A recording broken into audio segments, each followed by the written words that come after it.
Okay, so I want to go over what happens on Holy Thursday. So, as we know, we started the Holy Week on Sunday with Palm Sunday, where Jesus was accepted into Jerusalem with a big to do. Everybody's very excited that he's there. And now we have Holy Thursday, right? So, this is the end of Lent. We're getting towards the end of Lent. We have Holy Thursday today. Then tomorrow is Good Friday. Then we have the Easter Vigil. And then we actually have Easter, which Easter does not go for one day. It goes for 50 days and it ends with Pentecost, right?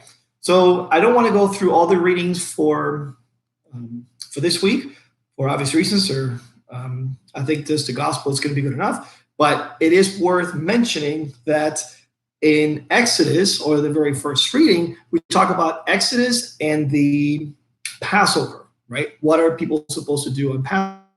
A lot of people think that the Holy Thursday is just any other regular day of the week. It's not. It's very important because on Holy Thursday, Jesus actually gives us the Eucharist. It is the institution of the Eucharist. Not for our conversations today. However, the Eucharist is not a symbol. Okay, the Eucharist is not a symbol. The Eucharist is the actual body of Christ, the actual body of Christ. And I would love to make another video on that, and I will, because there are so many things indicating even before Jesus was born, before Jesus was even here on earth, right? I mean, Jesus was never, Jesus has always been around. He is God. But I'm talking before he started here on earth as a human, there was already a lot of indication about the Eucharist and how important it was going to be. So the fact that here on Holy Thursday he started instituting the Eucharist is just phenomenal. The first reading is going to be the actual God's instructions on how to celebrate the Eucharist, right? Or should I say the Passover, right?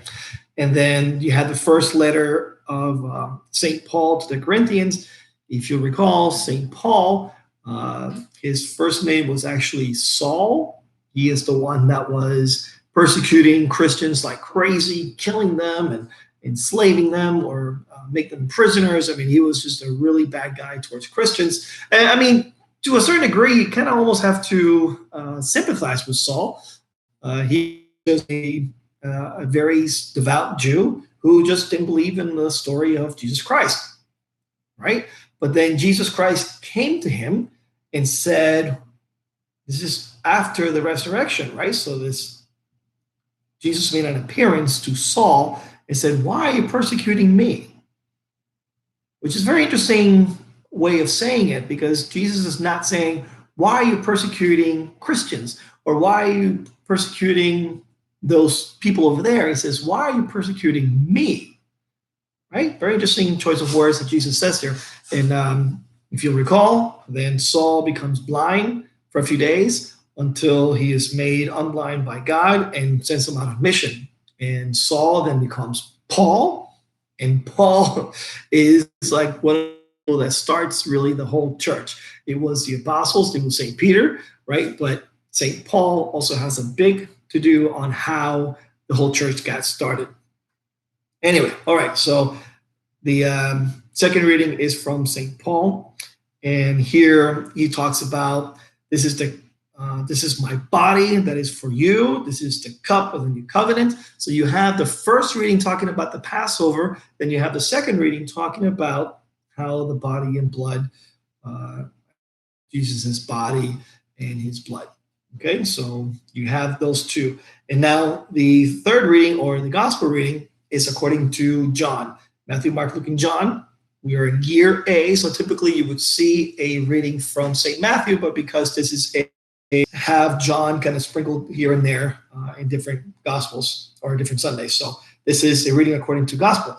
Before the feast of Passover, Jesus knew that his hour had come to pass from this world to the Father. Had come to pass, right? So we're talking on the first reading, Passover, right? When the Spirit passes over the houses of the Israelites, if they had the blood on their door. passed, right? Well, this is now Jesus' hour to pass from this world to the Father. It says Jesus loved his own in the world, and he loved them to the end. The devil had already induced Judas, son of Simon the Iscariot, to hand him over. If you recall, Judas has already gotten his money, and he's getting ready to hand over Jesus. And there's no other indication in the Gospels that Judas did it for any other reason other than money, right? So Judas is within this crowd, and he wants money, right? So Judas is there, present during what we're about to read here. Okay, this is kind of important to know.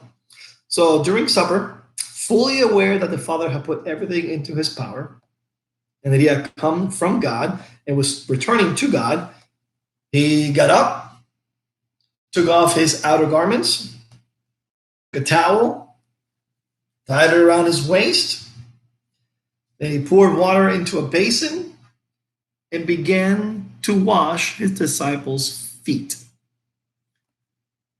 Okay, a couple things here. First, here you have God, Father Almighty, creator of everything, the most powerful being, getting down on his knees to wash feet. Now, washing of the feet was something that was done by servants, if not slaves. It was a very lowly position. So you can imagine the disciples as they're sitting there like, wow, what's going on here? Are you crazy? What are you doing? What are you doing? It's not supposed to be for you. You're supposed to be this guy up here, the Messiah, the King of all kings, and you're doing this? So very kind of like, whoa, kind of moment for them. Okay. And he starts washing their feet, and he starts to dry them, right?